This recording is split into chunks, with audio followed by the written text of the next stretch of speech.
Welcome to the deep dive. Today we're jumping into something that, well, causes a lot of confusion sometimes, especially designed instruction, SDI. Mm, You hear it a lot, and many people think, oh, that's just, really good teaching. But it's actually more specific than that. it really is. So our mission today is to cut through that fog, really define what SDI is, what it isn't, and look at how powerful it can be in the classroom. This stuff is crucial for you, really, whether you're teaching, parenting, or just want to understand how we support all students. That's exactly right. It's a term that gets misunderstood quite often, but when you see it done well, it's genuinely transformative for students with disabilities. It ensures they get that truly tailored support they need to actually thrive. Okay, so let's unpack this. You hear things like audiobooks or maybe graphic organizers. hmm Are those SDI?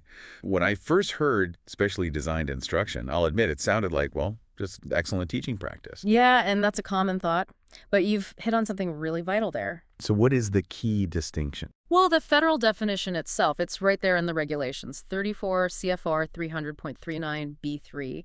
It clarifies SDI means adapting the content, the methodology, or the delivery of instruction. Okay. Content methodology delivery. Exactly, and it's specifically to address the unique needs that come from a child's disability. The whole point is ensuring they can access the general curriculum, and meet those educational standards like everyone else.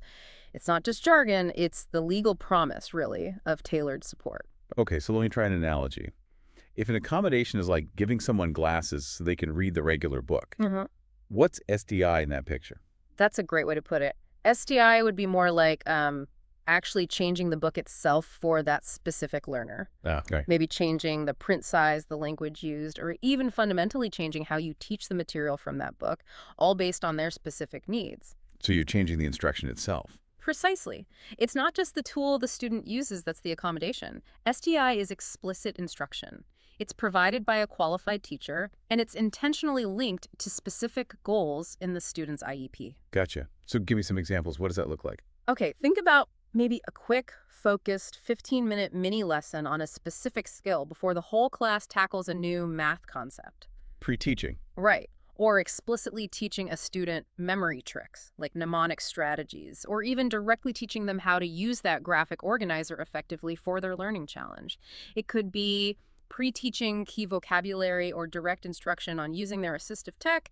These are things the teacher does, actions they take, designed for that student's unique needs. That really clarifies the difference. It's the teacher's action adapted. So how does this actually, work day to day? How does a teacher plan for this kind of precise instruction? Well, quality SDI always starts with digging into what's getting in the way for that student. You use the data, the details from their present levels, the PLEPs. The PLEPs, right, that big diagnostic picture. Exactly. It tells you not just what they struggle with, but why and where you need to target instruction. Then you pick high-quality learning targets tied directly to their IEP goals and the strategies you choose. They have to be explicit, scaffolded, and always, always goal-aligned. Okay, so I remember reading about an example, like a special educator using visualization techniques, helping a student whose IEP goal was about adding more descriptive detail in their writing. Yes, that's a perfect example of SDI in action. And that brings up another important point. What's that? What if the teacher says, hey, this visualization thing is great, maybe others could benefit too, and invites some other students who don't have that specific IEP goal to join in? Ah, okay. So what happens then? Is it still SDI for everyone? No, and that's the key distinction. It's called incidental benefit. The SDI, the specially designed instruction, only counts for the student or students whose IEP goal aligns with that specific writing skill. So the others just get a helpful tip, basically. Exactly. They get an incidental benefit. Think of it like a green circle.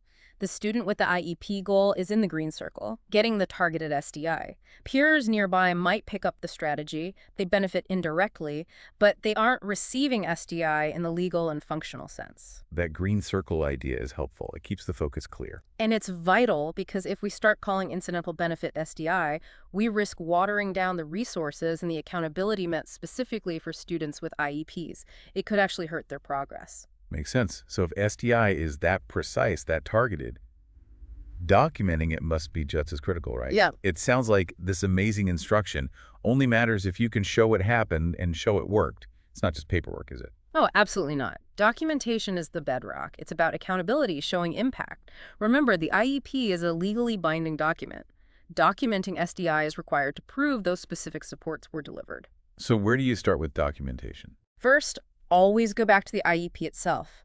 Check that special education or related services section, what's the frequency, duration, setting agreed upon, and look at the PLEPs again for the justification. That sets the stage. Okay, check the IEP, then what? Then, keep really clear instructional records. Your lesson plans, maybe intervention logs, document what specific SDI strategies you use, when you use them, and clearly show how they connect back to those IEP goals.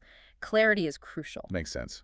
And tracking progress. Essential. You need to monitor progress regularly using actual data assessments, student work samples, observation notes, whatever directly measures those IEP goals. That's how you know if the SDI is actually making a difference. So you can see what's working, what's not. Precisely.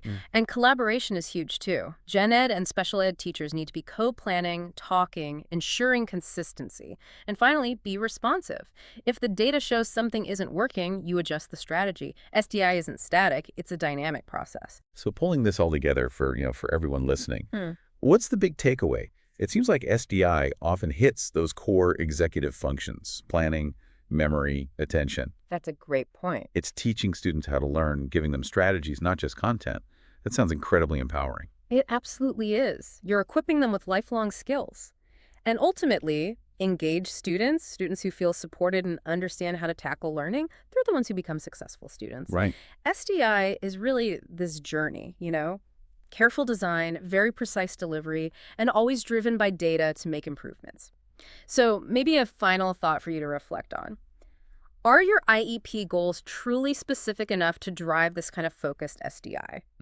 Is the instruction you're providing or seeing truly targeted enough to meet those goals? And the bottom line, are the students making real, measurable progress because of it?